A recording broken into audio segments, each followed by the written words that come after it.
Tu n'as pas encore une grosse structure, mais tu veux lever 10 millions de francs CFA. Bonne nouvelle, c'est possible. Mais pas comme tu le penses.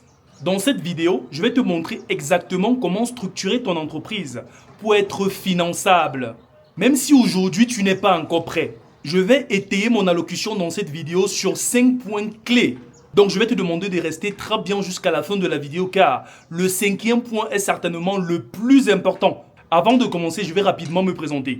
Alors, si tu viens juste de me découvrir, je suis Patrick Tsafak, expert en stratégie de financement et multi-investisseur. J'aide les propriétaires de PME ou alors les chefs d'entreprise à lever du financement pour scaler.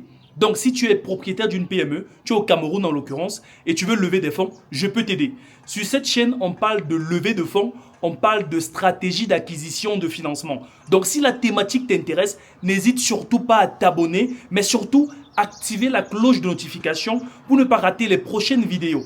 Mets un like et partage cette vidéo à quelqu'un qui pourrait justement être intéressé par cette thématique. Avant de commencer par ces 5 points-là, je vais commencer par te dire une chose très importante. Les investisseurs ne financent pas les idées.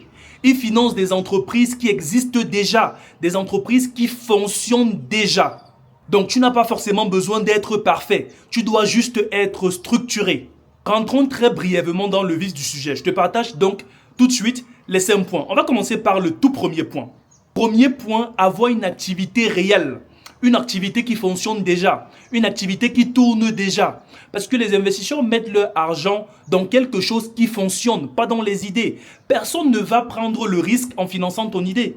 L'idée est purement spéculative. Ça reste dans ton esprit, dans ta tête. Tant qu'elle n'a pas été testée, tant qu'on n'a pas eu des preuves de marché, tant qu'on n'a pas eu de traction, ça reste purement spéculatif. Donc il faudrait justement lancer l'idée, aller la tester, aller chercher de la traction, aller chercher du marché, aller chercher une forme de rentabilité ou une forme de chiffre d'affaires sur cette idée-là. Tant que tu restes en phase d'idée, personne ne prendra le risque en te donnant son capital. Deuxième point, il faut avoir des clients. Il faut avoir des clients réels. Il faut avoir des personnes qui ont déjà acheté. Un client, ce n'est pas quelqu'un qui t'a dit « je suis intéressé par ton idée, je pense que ça va marcher ». Non. Un client, c'est quelqu'un qui a acheté. Tu as encaissé l'argent. L'argent est visible sur ton compte. Ça peut être sur ton mobile money, ça peut être sur ton compte bancaire, ça peut être en cash. C'est ça le client. Parce qu'un investisseur, avant tout, la première question qu'il va te poser, est-ce qu'il y a des personnes qui achètent ton produit? Est-ce qu'il y a des personnes qui achètent ton service?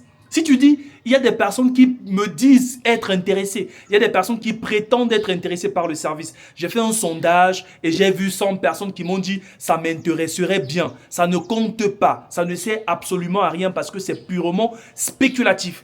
Les investisseurs veulent des choses qui existent déjà. Ils veulent des business qui marchent avec des clients visibles, des clients palpables.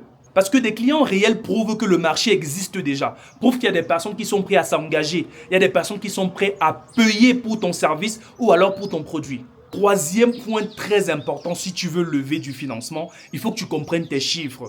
Je n'arrête pas de le dire tous les jours. Les chiffres, c'est très important, les gars. C'est quoi le chiffre d'affaires que tu réalises tous les mois? Est-ce que tu peux me quantifier ton chiffre d'affaires?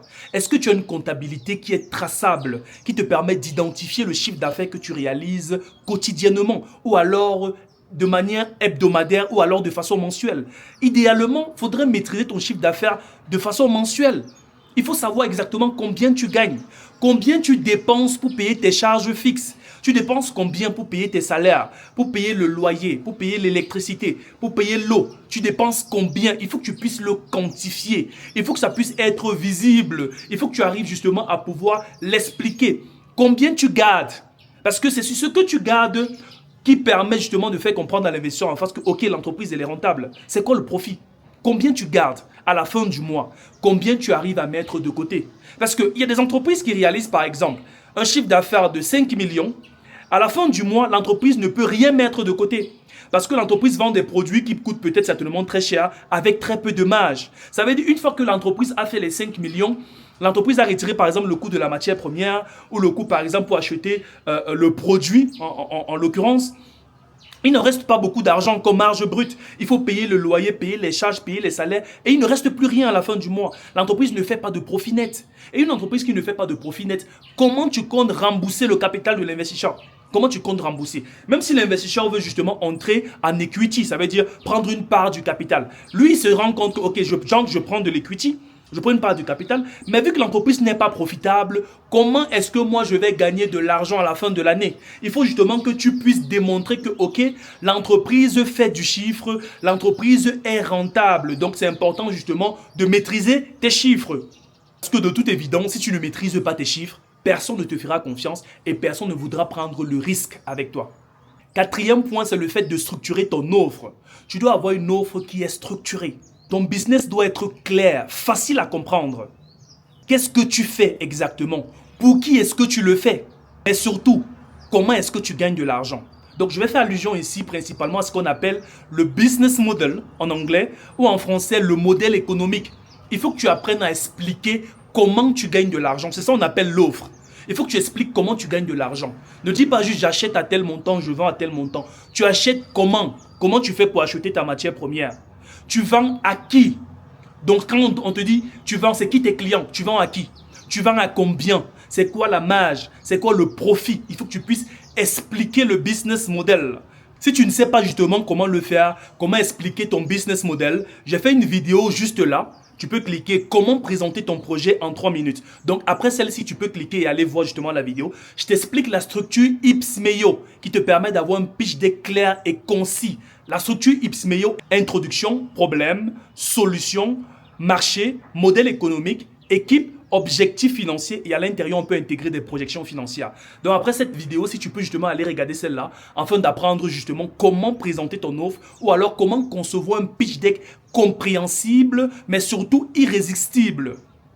Et les gars, j'ai spoilé le 5e point qui est justement comment présenter ton projet. Donc comment présenter ton projet, c'est justement ça le 5e point. Je l'ai spoilé les gars, mais c'est pas bien grave. Donc il faut que tu apprennes justement à présenter le projet. Que tu apprennes à le présenter de façon claire, de façon transparente, de façon compréhensible. Parce que l'investisseur en face, c'est un humain. C'est quelqu'un qui raisonne, c'est quelqu'un qui essaie de comprendre. Est-ce que ce qu'il m'explique dans son business model est faisable? Est-ce que c'est réalisable? Est-ce que c'est atteignable? Est-ce que ça fait du sens, par exemple? Donc, il est important que tu apprennes à bien pitcher, à bien présenter ton offre de façon très claire et de façon transparente. Parce que les investisseurs, ce n'est pas des cons. Si ce que tu dis est utopique, ils le seront. Donc, ce que tu vas comprendre dans ce 5e point, c'est que un bon business mal présenté ne sera jamais financé. La majorité des entrepreneurs ne manquent pas d'opportunités. Ce qu'ils manquent plus que tout, c'est la structuration. C'est le manque de structure. Très peu prennent ceci au sérieux, mais c'est capital si tu recherches du financement. C'est exactement là où tout se joue.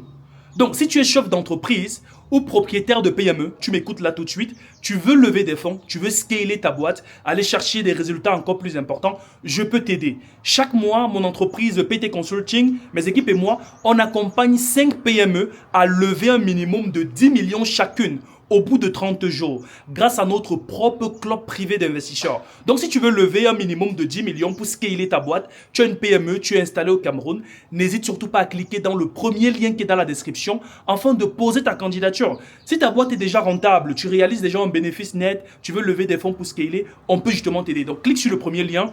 Pose ta candidature. Mes équipes et moi, on va prendre la peine d'analyser cela. Si ta boîte justement remplit les conditions et les critères nécessaires, on pourra t'accompagner sur 30 jours à lever un minimum de 10 millions de francs CFA. Alors, si tu m'écoutes aussi, tu es dans la diaspora, tu es sur le continent africain, tu es salarié, tu as un peu d'épargne des côtés, tu recherches des bonnes PME, des opportunités d'investissement intéressantes, des opportunités d'investissement rentables à des échelles importantes, tu peux justement cliquer sur le deuxième lien dans la description afin de rejoindre notre club privé d'investisseurs Imani Club, un club privé de personnes qui se mettent ensemble afin de pouvoir investir dans des PME avec des rendements allant jusqu'à 15 à 30% annuels. Donc, clique rapidement dans le deuxième lien dans la description. On va prendre la peine d'analyser ton profil et si tu corresponds, tu pourras justement investir à mes côtés. Sur ce, on arrive à la fin de la vidéo les gars, n'hésitez surtout pas, un petit like, ça fait énormément plaisir. Abonne-toi si ce n'est pas encore fait, active la cloche de notification. On va justement déjà atteindre les 2000 abonnés les gars, ça fait énormément plaisir. Et on se dit à très vite dans une prochaine vidéo. Peace les gars.